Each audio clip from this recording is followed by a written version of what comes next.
I talk often with folks about how life is and how things feel and the current political climate. We talk regularly about how divisive it is, how divisive and hard it is to have reasonable conversations with people who think differently than we do. Often in the holidays, we talk about what it's like to go to family gatherings with family members who think differently and just how caustic and volatile the conversations seem to be. And so we stay further and further and further away of those taboo conversations, religion and politics. But I think most of us remember a time when, while it might be a fraught or a tense conversation, we could at least have a conversation. But now it seems to be all or nothing, that if we touch a particular topic and it's tense or volatile, then it's all over, right? There's no more place for discourse or conversation or understanding. And it's creating greater problems for us in the church and in our community. It's harder and harder to overcome our differences because it's just so polarizing. It seems to be that if we disagree on one thing, then we must disagree on all things.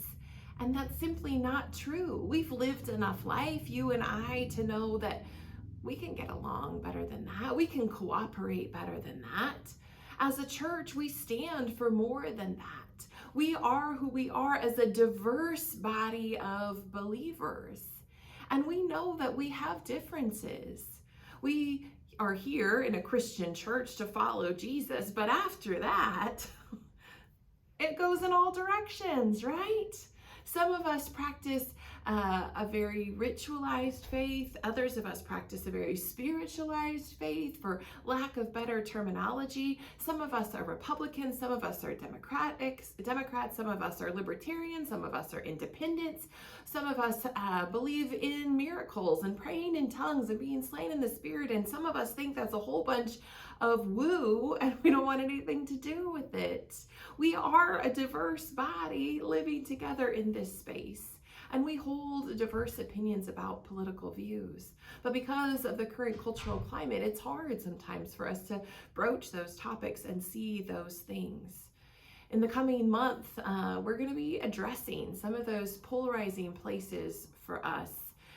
Maybe as individuals, maybe collectively, maybe our church versus their church, or our political group versus their political group, with the intention and the hope that we can come together in some healthy and solid ways, where we can have conversations, where we can recognize we disagree on those things.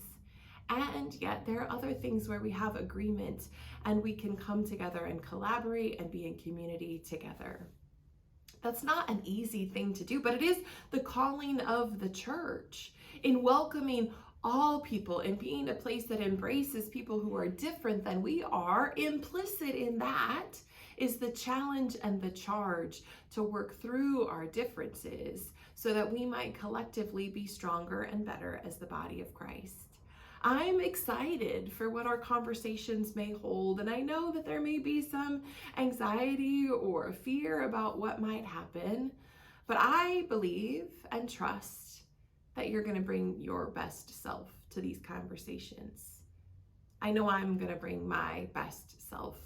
That doesn't mean I'll get it all right, but it does mean that my earnest intention is to be in community with each of you, even on the places where we have disagreement. Take care, friends.